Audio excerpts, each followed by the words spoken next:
ERi-TV, dear viewers. Welcome to English News Broadcast for today, Saturday, 10 August, at exactly 10:30 p.m. local time here in Asmara.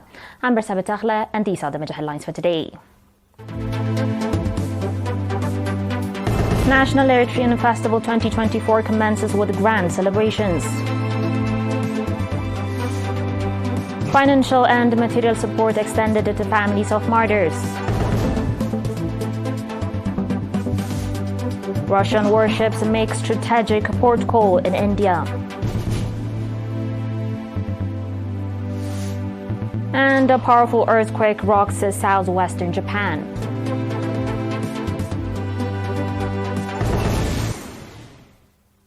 On your domestic reports, the National Eritrean Festival 2024, which also marks the 50th anniversary of the Bologna Festival, was inaugurated by President Isaias Afwerki today. The opening ceremony held this morning saw the attendance of ministers, senior government and the People's Front for Democracy and Justice, members of the diplomatic corps, and numerous invited guests. President Isaias toured the festival grounds, viewing exhibits on agricultural advancements, renewable energy, tourism, and marine resources. The displays also highlighted Eritrea's history, culture, and the everyday lives of citizens. Further enriching the festival were showcases including a book fair, handicrafts, products from the Livestock and Corpse Corporation, and exhibitions on painting and traditional attire. A special exhibition underscored the historical significance and evolution of the Eritrean festival, emphasizing the role and contributions of national gatherings during the armed struggle for independence. Exhibits by diaspora nationals celebrated the 50th anniversary of the Bologna Festival. Running until 18 August, the festival will feature cultural presentation from all 6 regions of Eritrea. Attendees can look forward to traditional dances, folklore sessions, and exhibitions depicting various aspects of Eritrean life. Diaspora communities from Europe, North America, the Middle East, and Africa, rich tapestry of cultural programs, children's entertainment, institutional product showcases, and educational seminars.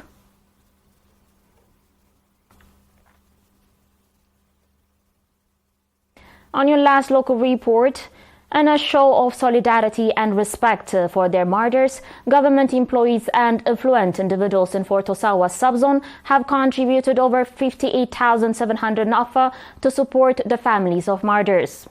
This financial assistance was accompanied by the distribution of 8 carts provided by the Ministry of Labor and Social Welfare. Mr. Aragai Mebratu, the acting administrator of the subzone, detailed that 35,500 nafa was raised by government employees, while affluent individuals contributed an additional 23,200 nafa.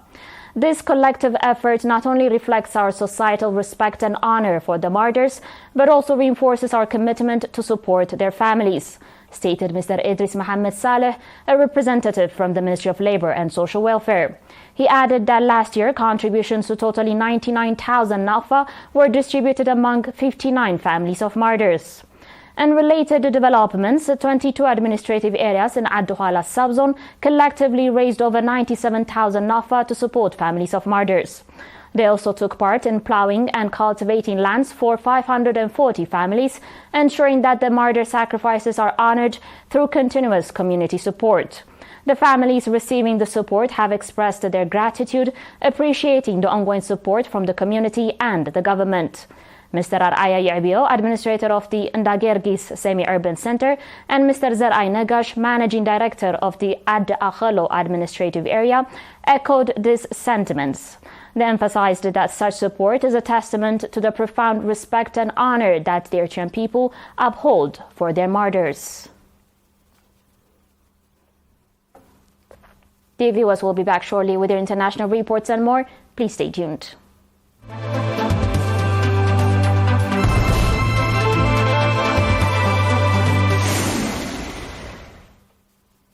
Welcome back. 2 Russian Navy vessels have docked at Cochin Port in southern India. Moscow's embassy in New Delhi announced this on Tuesday. The ships included missile cruiser Varye, holder of the Order of Nakhimov, and the frigate Marshal Shaposhnikov of the Russian Pacific Fleet. This is according to a statement by the embassy, which described the port call as strategic.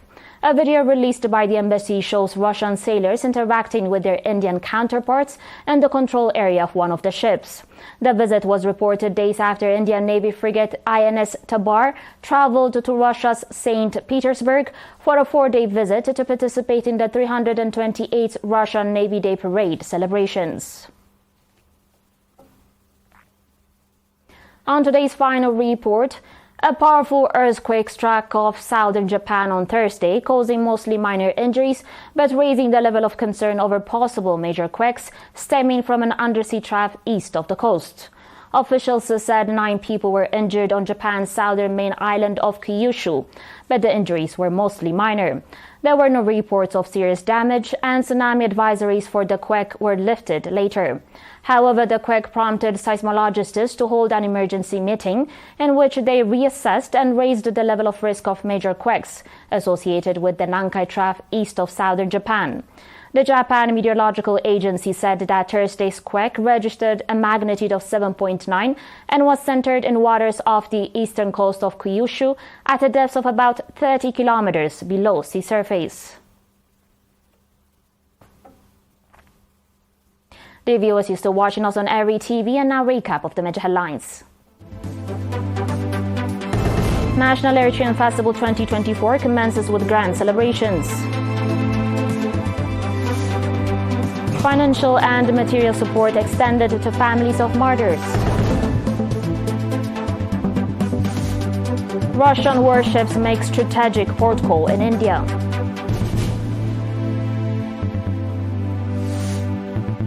And a powerful earthquake rocks southwestern Japan.